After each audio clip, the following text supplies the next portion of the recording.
a compartir un poquito de lo que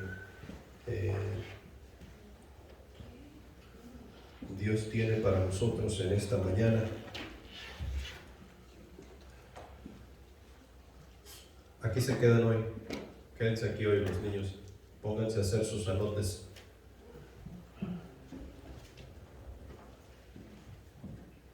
Vamos a tratar de ser breves entre todo esto, aunque como les estaba diciendo a los varones, este asunto de que no somos perfectos como que se contradice un poco con lo que Dios nos pide, que seamos perfectos como Él es perfecto. Y la cosa ahí es que son dos conceptos diferentes. Lo que nos está pidiendo Dios, que seamos como Él en la manera de santidad, en la manera de la justicia, en la manera de nosotros comportarnos hacia el mundo y hacia con Él, para con Él, una vez que estamos en Cristo Jesús, y la manera en que nosotros pensamos que la perfección debe de ser. ¿Qué es lo que cuenta? ¿Lo que Dios dice o lo que nosotros pensamos y decimos? Lo que Dios dice. Y nosotros estamos aprendiendo a navegar en esta nueva naturaleza que hemos obtenido en Cristo Jesús, con la guía y el poder del Espíritu Santo. Si nosotros nos retiramos de esa guía y de ese poder y comenzamos a vivir nuestra vida cristiana según nuestro propio criterio, bajo nuestra propia dirección, lo único que vamos a hacer es vivir una religión más. Y religiosos este mundo tiene lo suficiente. Tú y yo necesitamos aprender a vivir cómo vivir bajo la dirección del Espíritu Santo, y tenemos todo lo necesario. Nosotros tenemos la palabra de principio a fin. Nosotros tenemos sabiduría y entendimiento en la Escritura. Cada vez que nosotros tengamos un problema, cada vez que nosotros nos adoremos, cada vez que nosotros tengamos una duda, ¿qué es lo que tenemos que hacer? Ir a la Escritura. Tenemos que invertir tiempo. Como decía un hermanazo por ahí, hay que quemar pestaña. Hay que quemar pestaña para nosotros poder salir de esas dudas que a veces nos vienen, o pensamientos que a veces nos perturban y nos hacen sonciar. No somos perfectos. ¿Y sabes quién sabe que no somos perfectos? Dios. No, Dios sabe. Satanás sabe que no somos perfectos. Dios no nos va a echar en cara que no somos perfectos. Es más, Dios nos dice que nosotros somos perfectos en Cristo Jesús, y que nos debemos afianzar en el hecho de que en Cristo Jesús somos perfectos para poder mejorar nuestra relación con Él. Fíjate que en el hecho de que tenemos una relación con Cristo nos podemos afianzar para mejorar nuestra relación con Él. Él nos dice que somos perfectos. Satanás nos dice que somos imperfectos, que jamás podemos tener una relación con Dios, como Él dice, porque nosotros somos pecadores por naturaleza. Por lo consiguiente, imperfectos. Dios dice todo lo contrario. En lo que Joel estaba leyendo, los versículos 15 y 16 son simplemente una continuación del pasaje que él leyó. Es como una conclusión a los primeros 15, 13, 14 versículos de allí del capítulo 3. Y esto es lo que dice en el versículo 15 y 16. Así que todos los que somos perfectos, esto mismo sintamos. Y si otra cosa sentís, esto también nos lo revelará Dios. Pero en aquello a que hemos llegado, sigamos una misma regla, sintamos una misma cosa. ¿Quiénes somos los perfectos? Los hijos de Dios. Si nosotros nos creyéramos que ya hemos llegado a la perfección bajo nuestra propia dirección, ¿en qué situación nos encontraríamos? ¿Se acuerdan de quién hablamos la semana pasada? que decían que no, nosotros somos los justos, nosotros somos los santos, nosotros somos los separados, los fariseos. Por lo cual me recuerda, necesito hacer una aclaración. La semana pasada yo les di un ejemplo para un segundo punto, creo que era, y les dije que estaba hablando del fariseo y el levita. Y no era el fariseo y el levita, era el fariseo y el publicano, que estaban en el templo y estaban los dos ofreciendo a Dios. No era el fariseo y el levita, era el fariseo y el publicano.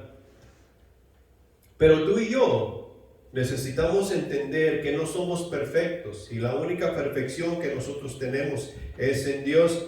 Los que somos perfectos, esto mismo sintamos. ¿Qué es lo que tú y yo sentimos? ¿Qué es lo que tú y yo nosotros llevamos a cabo? Y si otra cosa sentimos que no estamos sintiendo entre todos los hermanos, ¿qué vamos a hacer?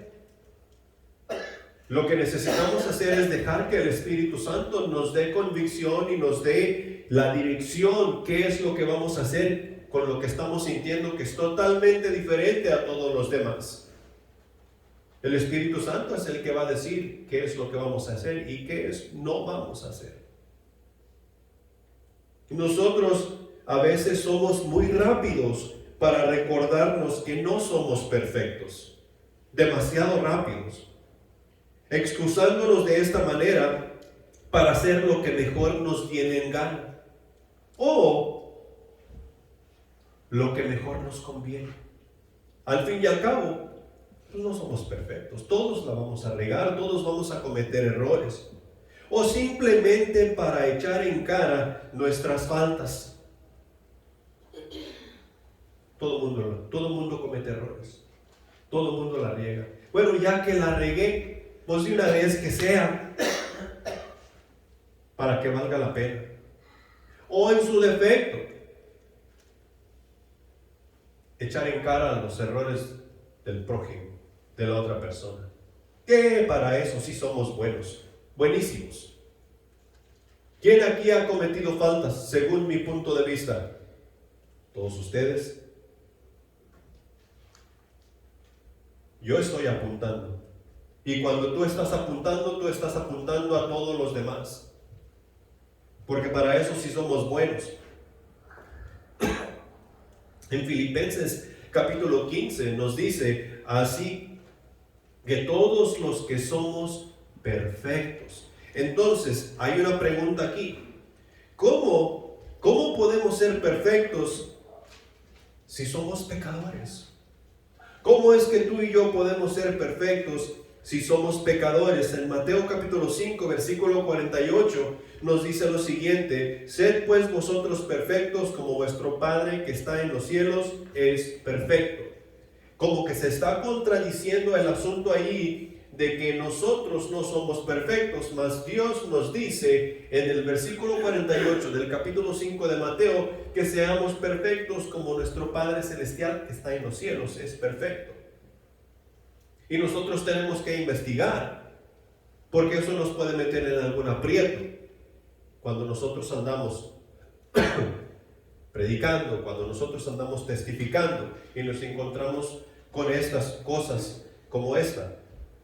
Y lo que está diciendo, lo que nos está haciendo saber ahí en el versículo 48 de Mateo y también allá con Pablo en Filipenses, es que cuando tú y yo llegamos al conocimiento de Cristo Jesús, Dios nos dio su Espíritu Santo, lo cual completó el ciclo de nuestro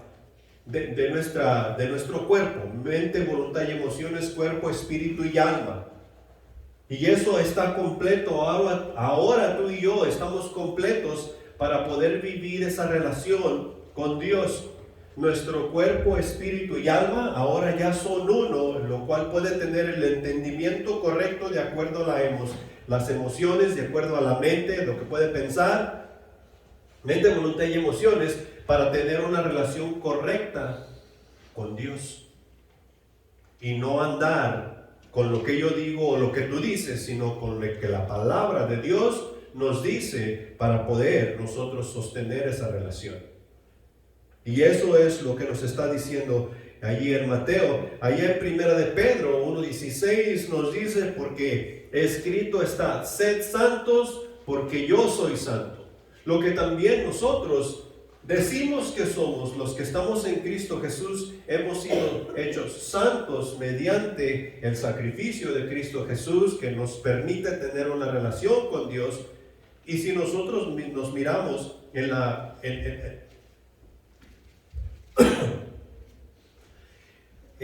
nuestro estilo de vida, en nuestra naturaleza carnal, nosotros nos vamos a dar cuenta que de santos no tenemos absolutamente nada. Mas Dios dice que nosotros somos santos como Él es santo, que tiene que ver con lo que Él está hablando en cuanto a ser perfectos. Entonces, el estado perfecto al cual estamos acostumbrados a pensar lo posee únicamente Dios. Dios es el único que la tiene. La realidad del asunto es que no somos perfectos. Perfecto solo hay uno, solo Dios.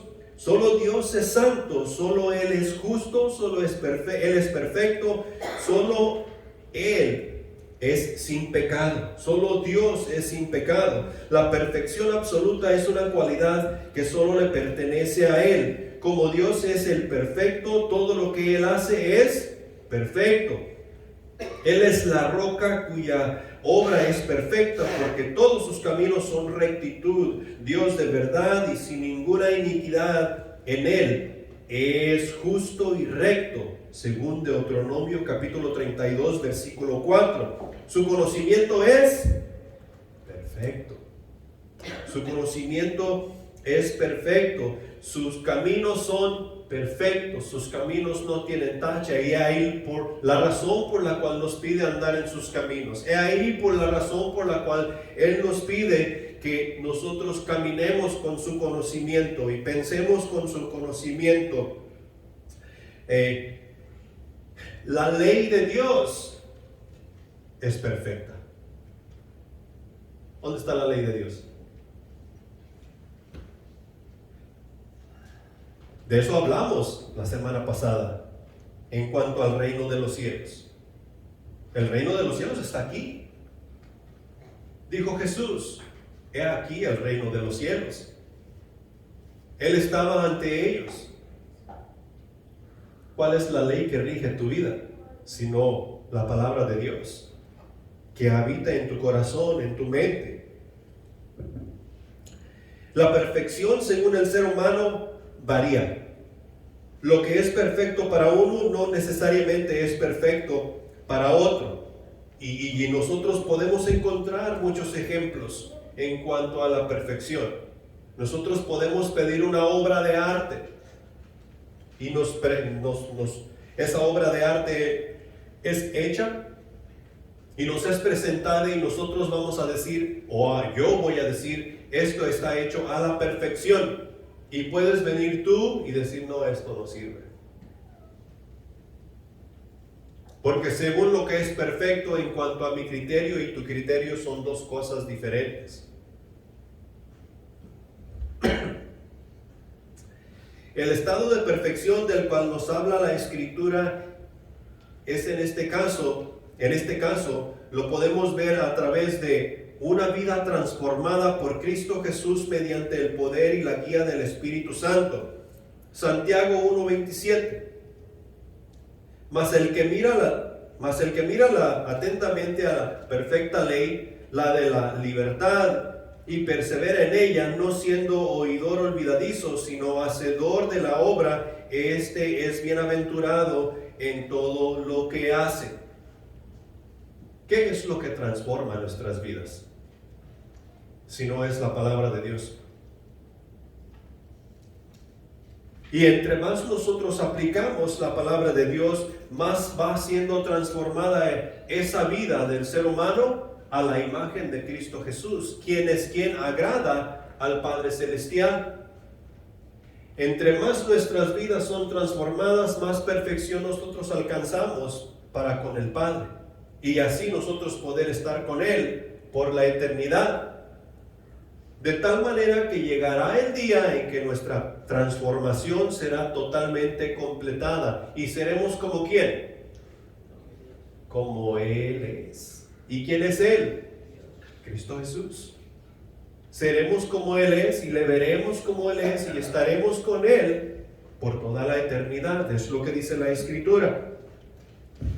Hay paz, lo podemos ver, hacia la perfección de la persona que está siendo transformada, lo podemos ver en que hay paz y gozo en el corazón de tal persona. El gozo del Señor es la alegría del corazón que proviene de conocer a Dios, de permanecer en Cristo y de estar lleno del Espíritu Santo. y hay muchas definiciones que personas han usado para la paz de Dios, para el gozo. Hay muchas cosas que nosotros podemos usar para describir esa paz y para describir ese gozo. Pero es difícil de explicar, porque es algo personal entre yo y Dios. Es algo personal entre tú y Dios. Es algo que nosotros vamos a experimentar según nosotros nos estamos relacionando con Él, íntima y personalmente con Él. Nosotros podemos ver la perfección de la persona en que hay valor en lo que hacemos e identidad de la persona. Y aquí se vuelve un poco personal. Porque según el mundo, lo que nosotros hacemos no tiene valor. Porque estamos perdiendo el tiempo. Pareciera que las cosas que estamos haciendo, las estamos haciendo en vano. Porque a veces no miramos resultados. Porque a veces no miramos fruto. Y luego a veces hay mucho fruto, a veces hay mucho trabajo, a veces hay mucho dolor de cabeza. Y como que este asunto meramente no vale la pena, es una pérdida de tiempo. Las emociones suben, las emociones bajan. A veces estamos en un lado y a veces estamos en otro. Estamos felices, estamos contentos.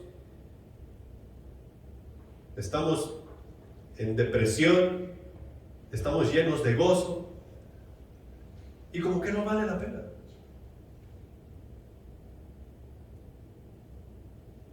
Un año tenemos 1000 y el siguiente año tenemos 100.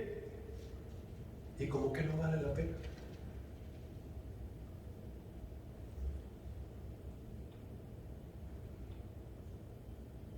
¿Cuánto tiempo predicó Noé?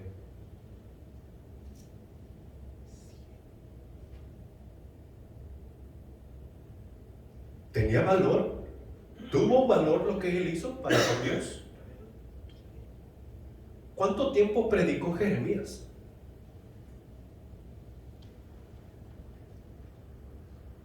¿Y quién le siguió? Noé. Fueron 8 los que subieron al arca. ¿Y Jeremías?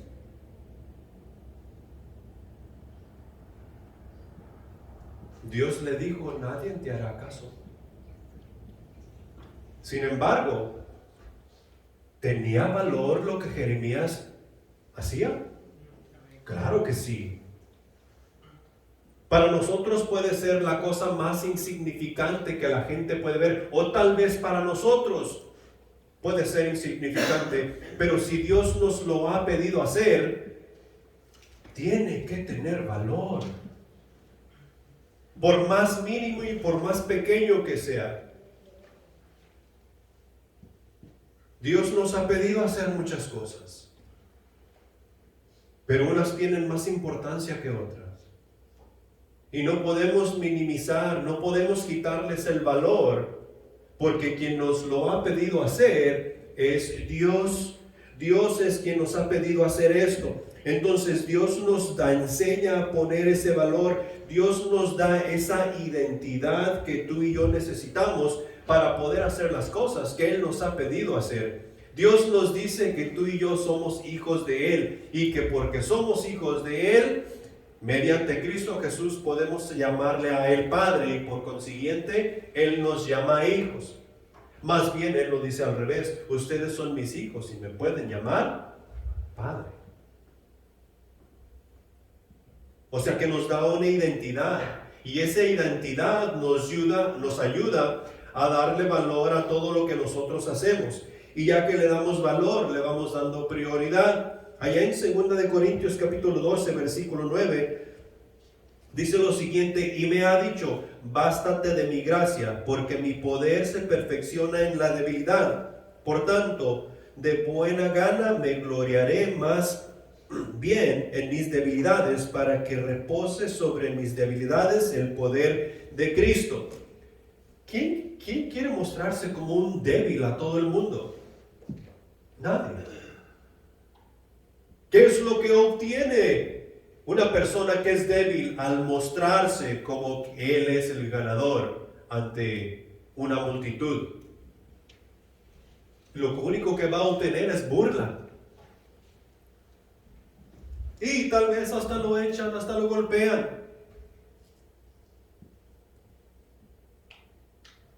¿Qué nos dice nuestro Dios? Bástate de mi gracia. ¿Qué es lo que nos dio la salvación?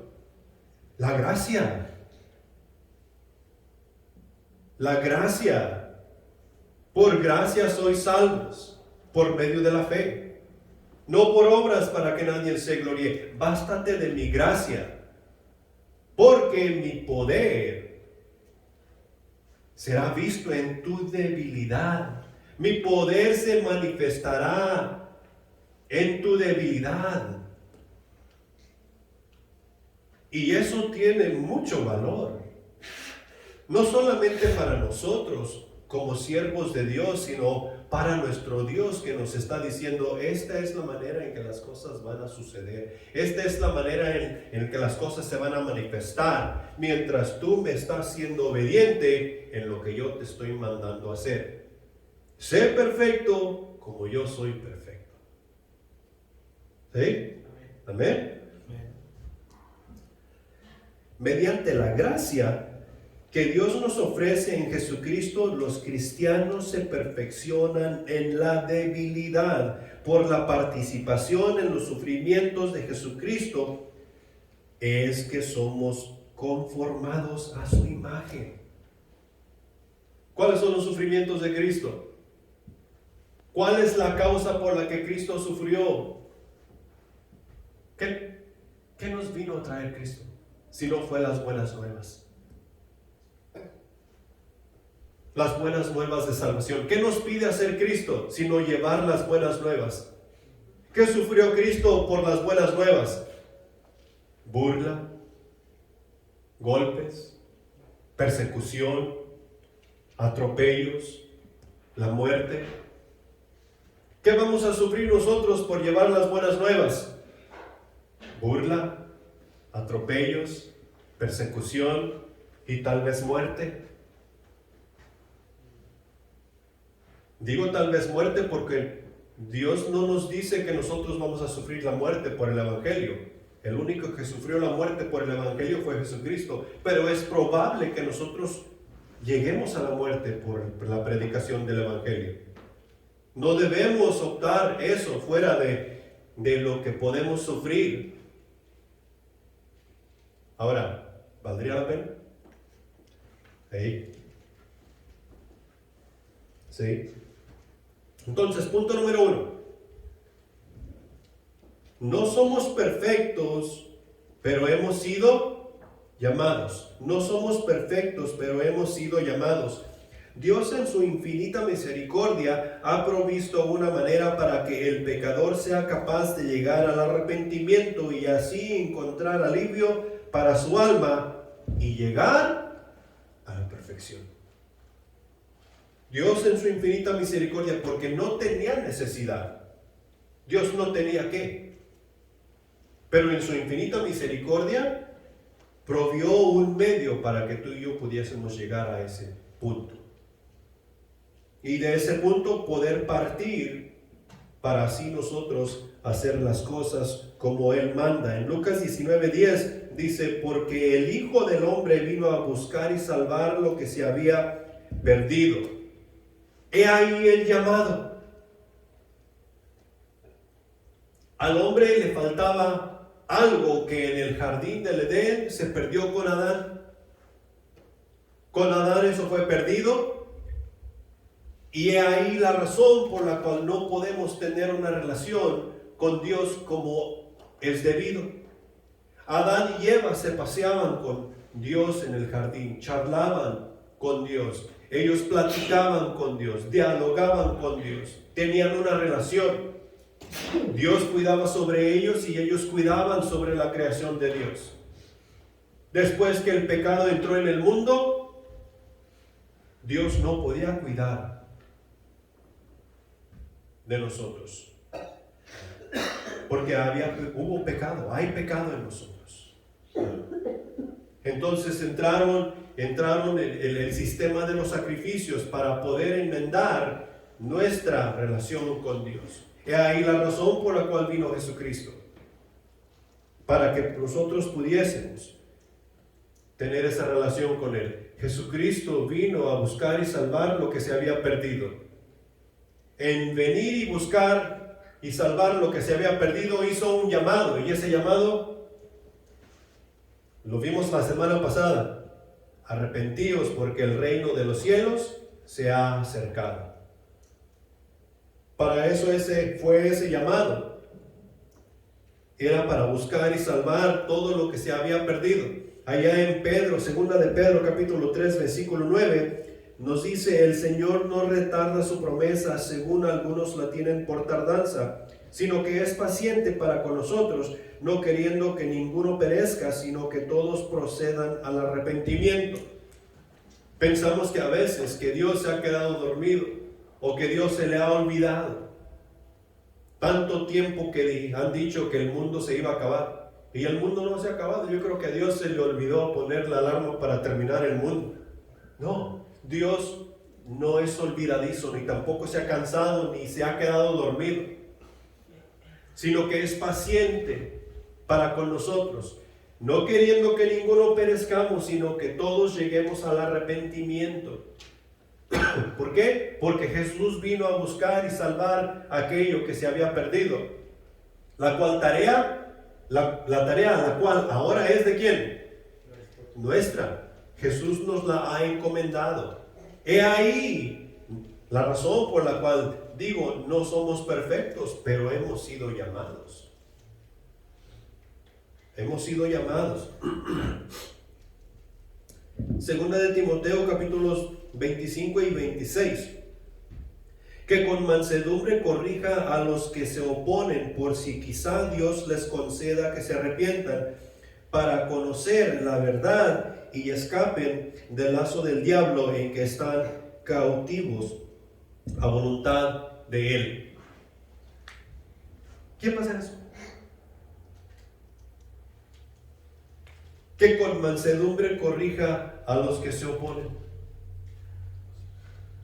¿Tú y yo?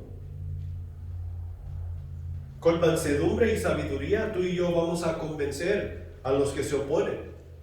Y no es que nosotros los vamos a forzar, sino que les vamos a predicar la palabra de Dios, sino que les vamos a llevar las buenas nuevas, para que ellos oigan la palabra de verdad y lleguen al arrepentimiento. Nosotros tenemos que aprender a dialogar con ellos. Ese es el llamado. No somos perfectos, pero sí somos llamados. Y ahí la razón por la cual tenemos que atender dicho llamado.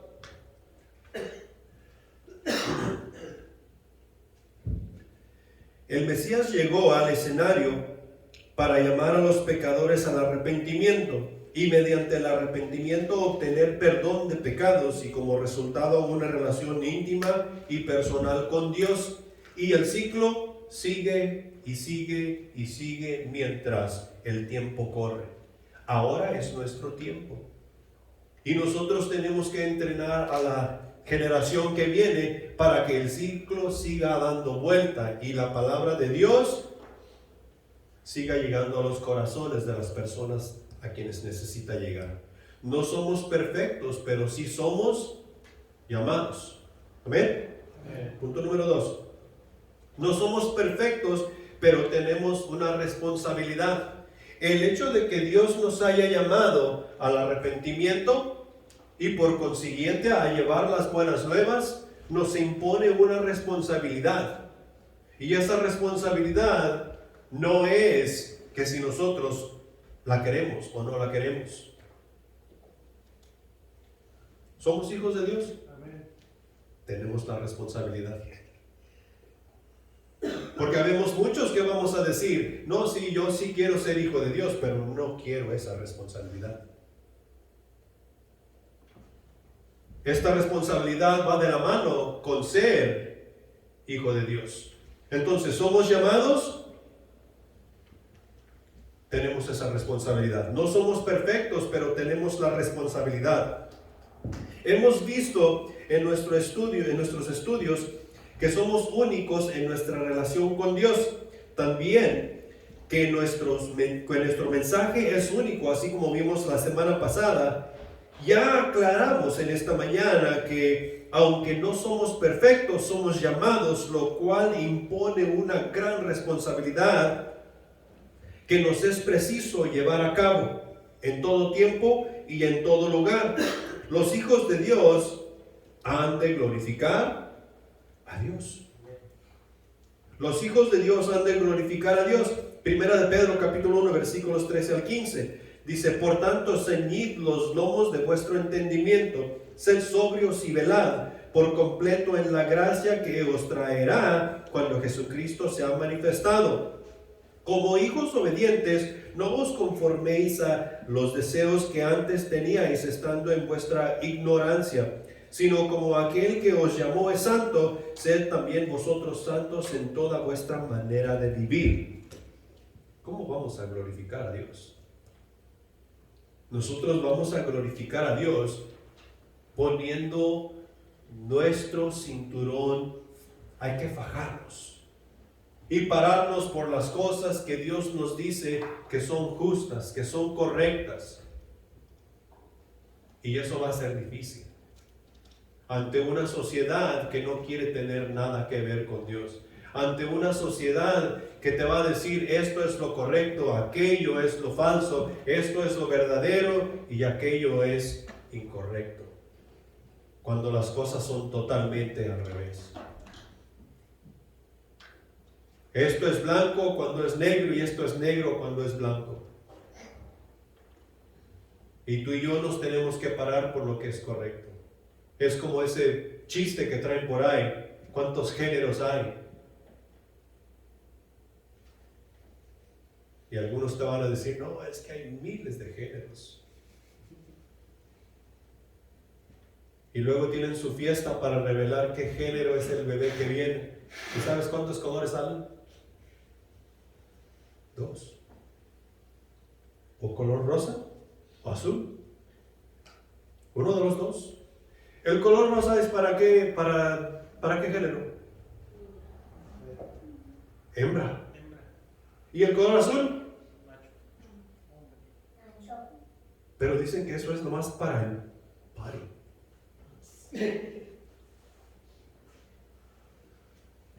Y tú y yo tenemos que pararnos por la verdad ante toda la adversidad, porque nosotros hemos de glorificar a Dios. Tenemos que ceñir el cinturón de nuestro entendimiento y no dejar que ese entendimiento vaya de vagabundo, sino que así como le fue dicho a Josué en el capítulo 1, no te desvíes ni a diestra ni a siniestra, sino que camina por en medio de la ley, guardando los mandamientos de Jehová tu Dios. Y eso es lo que tú y yo tenemos que hacer, porque nos es preciso glorificar a Dios. Y esto es lo que Pedro nos dice aquí en estos pasajes. Tú y yo tenemos que ceñir el lomo de nuestro entendimiento y guardar la ley que hemos recibido de Dios, porque tenemos una responsabilidad, no solamente para con nuestro Dios, tenemos una responsabilidad para con el mundo, y esa es llevar las buenas nuevas de salvación. Las buenas nuevas de salvación es que van a salvar al mundo pecador. porque conocerán la palabra de Dios, y la palabra de Dios es verdad, y la verdad les hará libres. Llevar las buenas nuevas de salvación a las naciones es nuestra responsabilidad. Y lo podemos ver desde el punto de vista de 1 Corintios capítulo 12 y capítulo 13. El capítulo 12 nos da a entender y nos da a conocer que nosotros somos un cuerpo y que ese cuerpo tiene muchos dones. Y eso nos gusta, porque en los dones nosotros somos dados a conocer. Nosotros podemos decir, no es que mira, yo tengo el don de sanidad, no es que yo tengo el don de hablar en lenguas, no es que yo tengo el don de profetizar, yo tengo el don de evangelizar, yo tengo el don de predicar. Y nos crecemos. Nos crecemos. Nos podemos nosotros engordar nosotros mismos con los dones y decir, mira, yo soy alguien porque yo tengo un don. Pero para terminar el capítulo, Pablo les dice, mas yo os muestro un camino más excelente. ¿Y cuál es ese camino más excelente? Comienza el capítulo 13. Si nosotros tenemos todos esos dones, podemos sanar a las personas. Nosotros podemos predicar y las personas reciben a Jesucristo como su Salvador inmediatamente porque tenemos el don de la prédica, de la palabra de Dios. Somos evangelistas de corazón. Y no tenemos amor. ¿De qué sirve? Dice Pablo que no sirve absolutamente de nada. Porque si podemos hacer todas esas cosas y no tenemos amor, es como metal que retiñe, su ruido.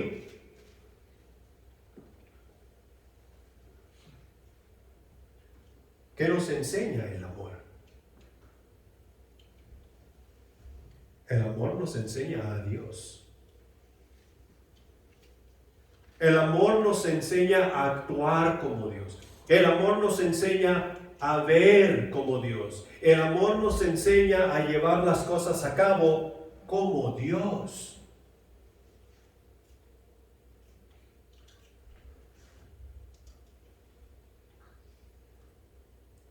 ¿Quién mandó a Jesucristo a salvar al mundo? Dios. Porque el mundo estaba gozoso de recibir un Salvador, ¿verdad? No.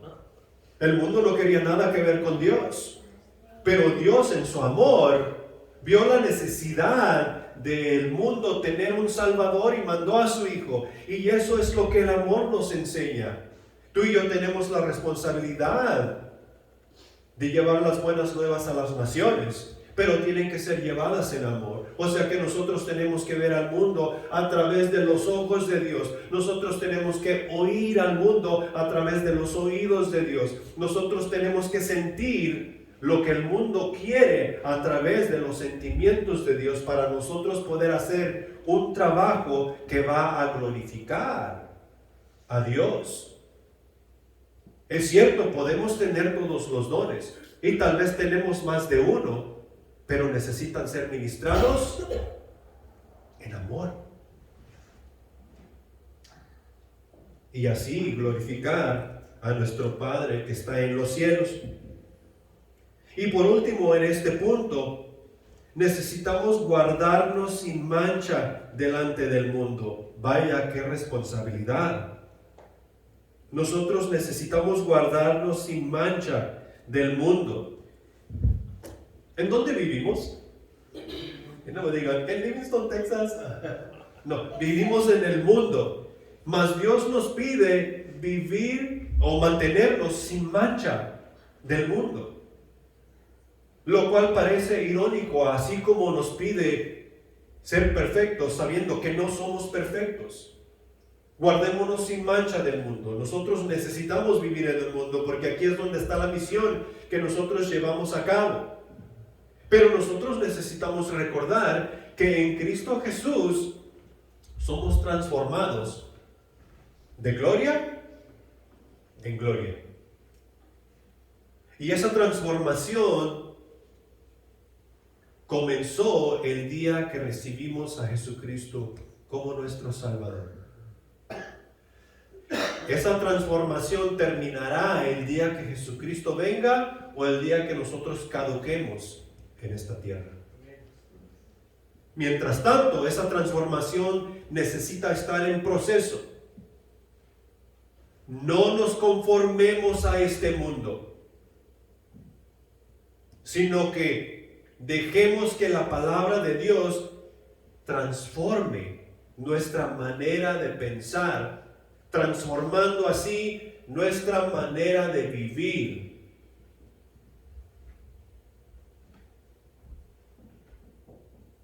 ¿Sí? Es lo que nos dice Romanos capítulo 12, versículo 2.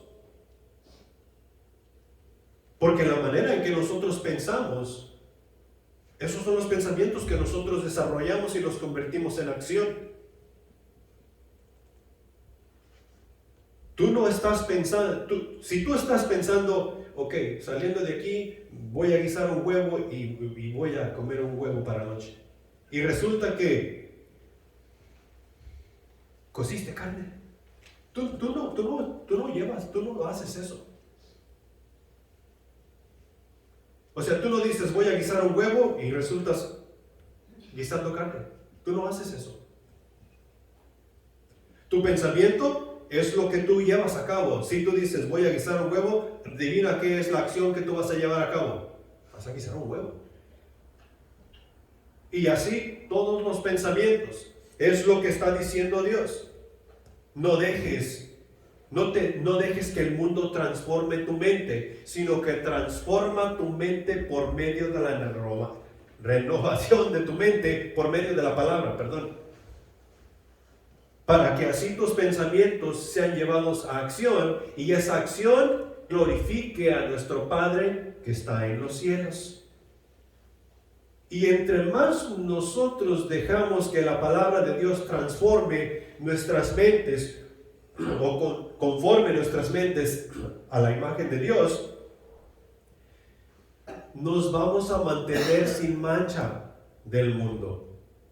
O sea que vamos a mantener una vida santa, vamos a mantener una vida justa, de acuerdo a lo que la Escritura nos dice y nos pide hacer. Efesios capítulo 1 versículo 4 nos dice: según nos escogió Él antes de la fundación del mundo para que fuésemos santos y sin mancha delante de Él. Entonces, si Él nos escogió para que fuésemos sin mancha delante de Él, tenemos la responsabilidad de no dejarnos transformar por el mundo y ser transformados por la palabra de Dios para glorificarle a Él en espíritu y en verdad. ¿Amén? Punto número 3. No somos perfectos, sin embargo tenemos un propósito.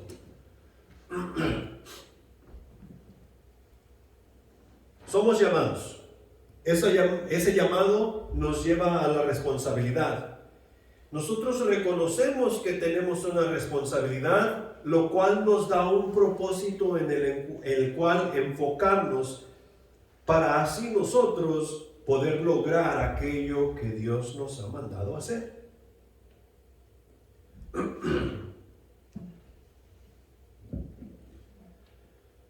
Isaías 43:7 dice lo siguiente: todos los llamados de mi nombre para gloria mía, los he creado, los formé y los hice.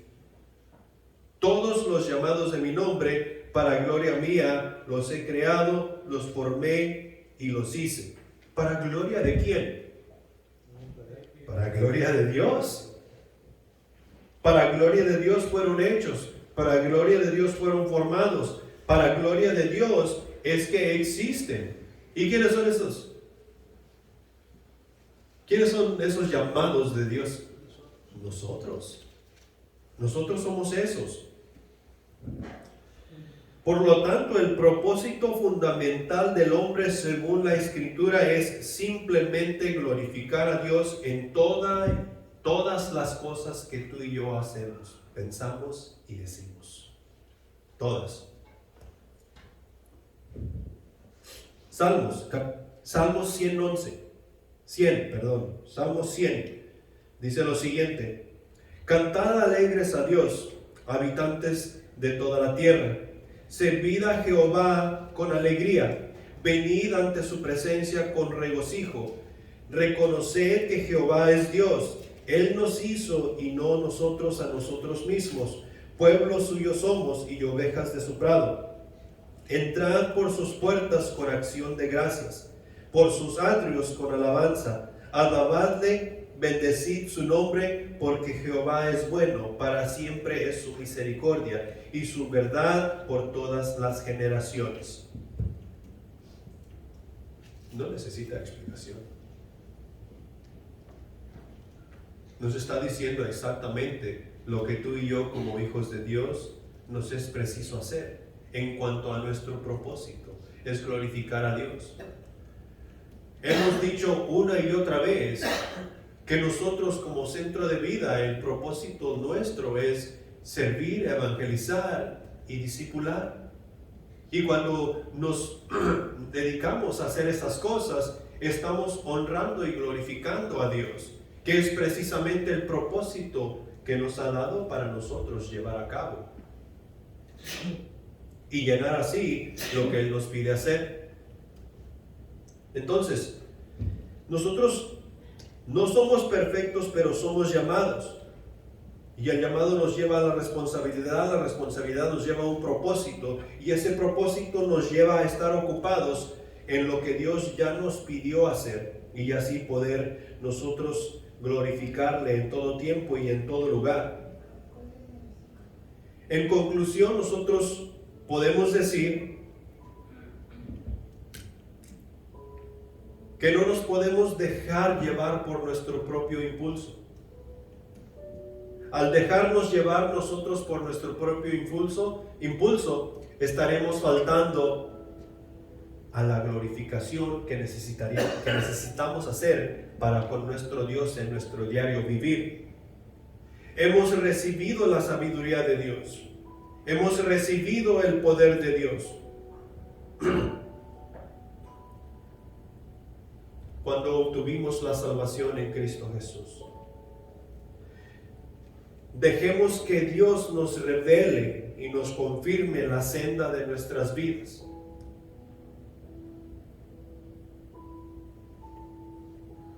Si otra cosa pensamos o si otra cosa sentimos, necesitamos detenernos y dejar que Dios nos revele, dejar que Dios nos dé paz en las cosas que estamos sintiendo, pensando.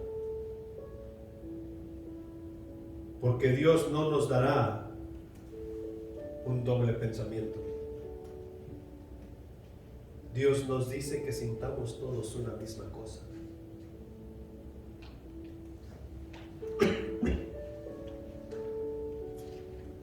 Miremos el pasaje otra vez. Así que todos los que somos perfectos, esto mismo sintamos. Y si otra cosa sentís, esto también os lo revelará Dios. Pero en aquello a que hemos llegado, ¿a qué hemos llegado? Y a lo que hemos llegado es a la salvación. A lo que hemos llegado es a la sabiduría de Dios. A lo que hemos llegado es al poder del Espíritu. Y no hay más de un Espíritu. Solo hay uno. La palabra de Dios nos lo hace saber. Así que no somos perfectos, pero tenemos una responsabilidad para con nuestro Dios. Y hemos de glorificarle en todo tiempo y en todo lugar. Pongámonos en pie.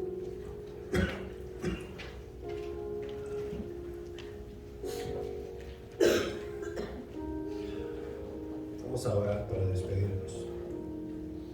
Padre Celestial que estás en los cielos, gracias te damos por tu palabra que es viva y eficaz. Mi Señor, pedimos que perdones nuestras faltas entre toda esta enfermedad que está sucediendo entre nosotros. Tú eres quien puede sanar nuestros corazones, tú eres quien puede sanar nuestros cuerpos, mi Señor. Y por lo visto ahorita estamos batallando con esta enfermedad de nuestro cuerpo y no queremos dejar de hacer lo que tú nos llamas a hacer. más importante que todo, mi Señor. Ayúdanos a llevar lo que hemos aprendido de regreso a casa y repasarlo con nuestros familiares, con nuestros amigos, compartirlo con nuestros vecinos y demás. Mi Señor, gracias por la manera en que tú nos exhortas cada día, por la manera en que tú te relacionas con nosotros. Ayúdanos a ser fiel a tu mandato, a ser fiel a tu palabra. Y mi Señor, ayúdanos a atesorar lo que vamos aprendiendo en nuestros corazones para así poder nosotros glorificarte cada día. Despídenos en paz, mi Señor, y ayúdanos a disfrutar del compañerismo en Cristo Jesús. Amén.